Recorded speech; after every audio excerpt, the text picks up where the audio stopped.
Assalamualaikum warahmatullahi wabarakatuh. Bismillahirrahmanirrahim.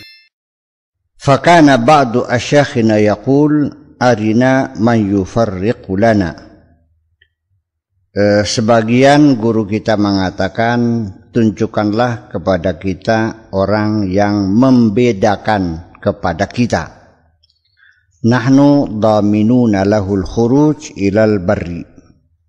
Kami menjamin untuk dia supaya bisa keluar kepada au ilal birri, kepada kebaikan. Wa huwal baqa alladhi asyara ilai syekh biqaulihi wa akmala minhu abdun syariba. Seorang hamba setelah minum yang memabukkan spiritualnya, setelah selesai minum, fazdada sahwan, bukan malah mabuk, malah semakin sadar. Kalau minum arak mah semakin mabuk, kalau minum ini mah semakin sadar. Wa ghaba, dan lalu dia tiada. Fazdada huduran, maka semakin bertambah kehadirannya.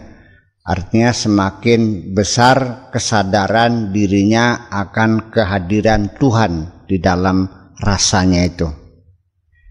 Fala jam'ahu yuhjibuhu min farqihi, maka jam'unya itu tidak menutupi farqunya. Kita istilahnya jam'un dan farqun sudah menjadi terminologi, nggak usah diterjemahkan lagi, bahwa jam'un itu kita definisikan hanya melihat Allah saja, tidak melihat makhluk. Dan farqun itu melihat makhluk, tidak melihat Allah. Jadi jam'unnya tidak menghalangi farqunya, wala farquhu yuhjibuhu an jam'ihi. Tidak mempengaruhi. Wala fanauhu yasudduhu an baqahi. Kefanaannya juga tidak menghalangi keabadiannya.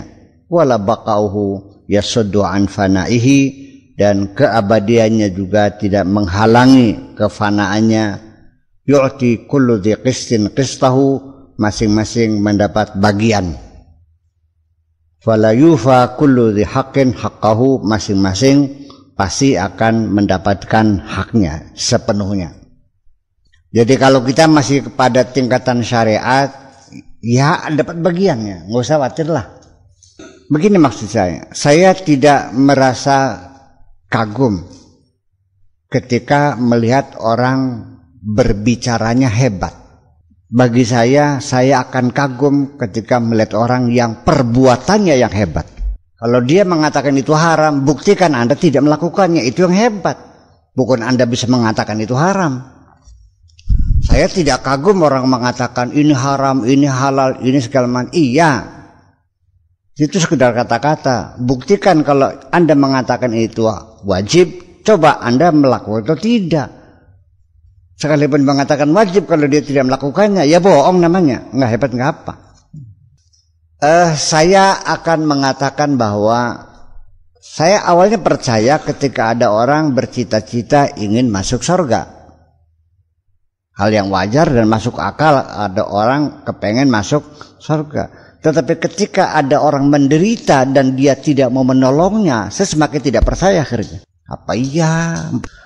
Jadi dikiranya masuk surga itu cukup dengan bacaan-bacaan saja. Iya, cukup dengan seremoni-seremoni saja. Makanya saya mengatakan berkali-kali bahwa Islam kita ini sudah terjebak dalam seremoni. Islam seremoni, bukan Islam aplikasi, bukan Islam akidah. Jadi dikiranya yang menghantar kita masuk surga itu baca la ilaha illallah, baca selawat, baca la haula wala quwata, baca surat Waqiah, ya kan seremoni akhirnya. Selawat ya, selawat macam-macam. Dengan tidak merendahkan bacaan-bacaan itu.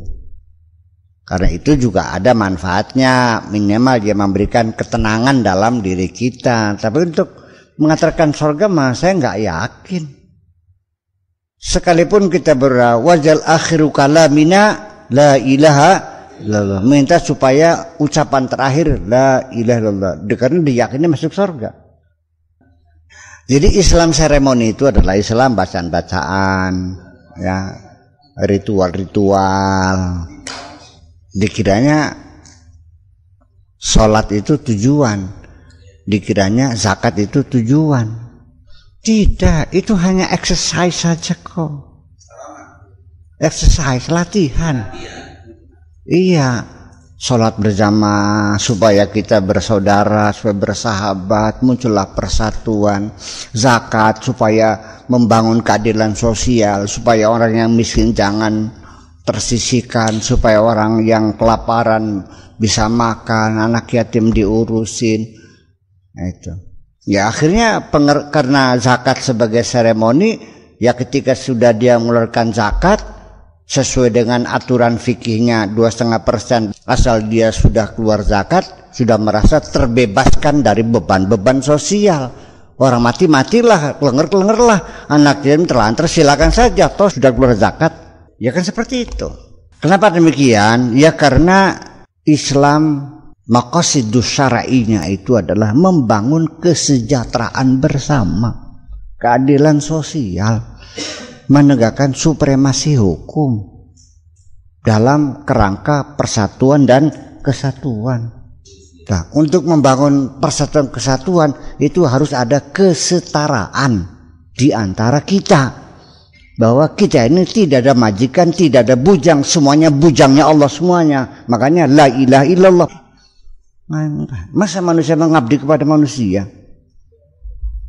Makanya ketika istilah abdi negara, ini kan pemurtadan. Semuanya abdi Allah, nggak ada abdi siapapun. Masa abdi daulah? Kita semuanya Abdullah, nggak ada yang abdi daulah nih. Ya kalau abdi negara kan abdi daulah, abdi negara. Memangnya punya surga? Katakan sajalah pegawai negeri, selesai kan? Jangan terlalu tinggi sekali. Gila juga nih. Pegawai negeri selesai, ya kan? Atau pamong negara, ya kan? Kalau abdi kan hamba. La ilaha illallah, la ilaha al-ma'budu bil haqqi. Kan itu istilahnya.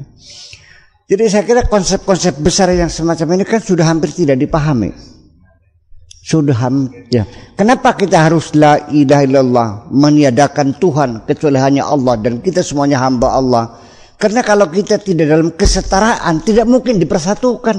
Kenapa? Karena harus ada kesetaraan. Jadi dasar persatuan harus ada kesamaan-kesamaan.